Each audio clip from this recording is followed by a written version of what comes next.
The Trump administration has dramatically scaled up funding for intelligence operations, including espionage activities aimed at Russia, China and North Korea, documents released Tuesday by the Defense Department and the Director of National Intelligence show. The numbers underscored President Trump's aggressive approach to information warfare, which has seen the Pentagon unveil a new cybersecurity strategy and the Justice Department launch a cyber-digital task force while pursuing a comprehensive crackdown on leakers.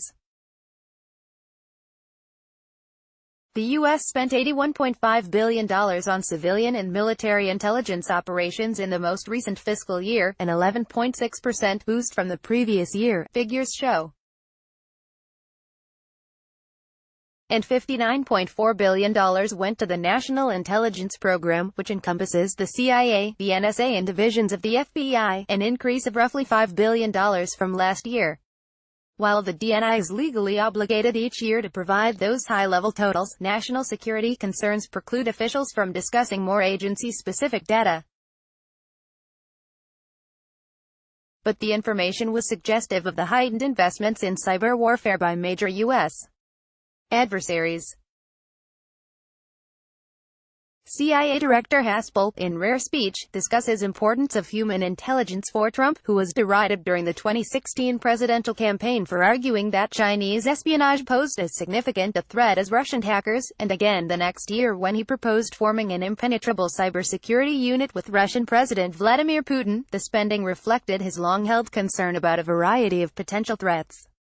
In September, The Wall Street Journal reported that Trump had taken the dramatic step of rolling back classified Obama-era regulations that had made it harder for U.S.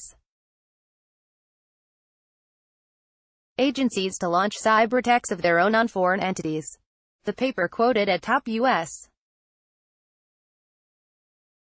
official describing the move as an offensive step forward, although some observers raised concerns that inadvisable cyber activities, potentially including some domestic operations, could result. Every day, malicious cyber actors infiltrate computers and accounts of individual citizens, businesses, the military and all levels of government, Deputy Attorney General Rod Rosenstein said at the Aspen Security Forum in July. The Russian effort to influence the 2016 presidential election is just one tree in a growing forest.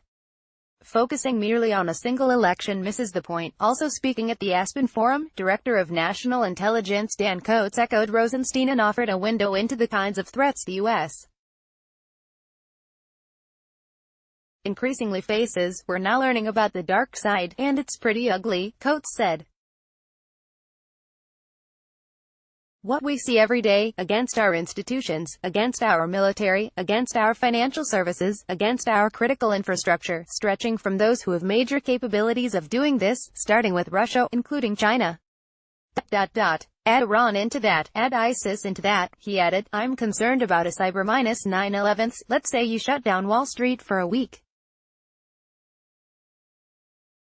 What does that do to the world's markets and people's investments? What about an attack on the electric grid in New England in January? That's sophisticated to take it out for 3 days.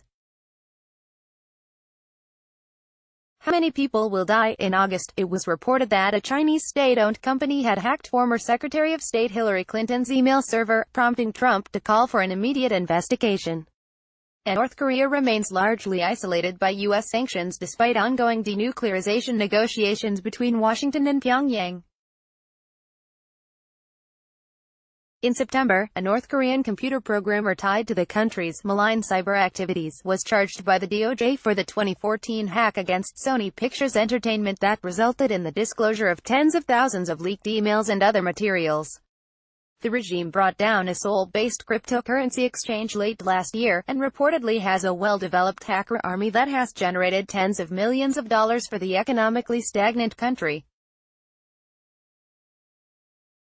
But money is apparently not North Korean dictator Kim Jong-un's only goal.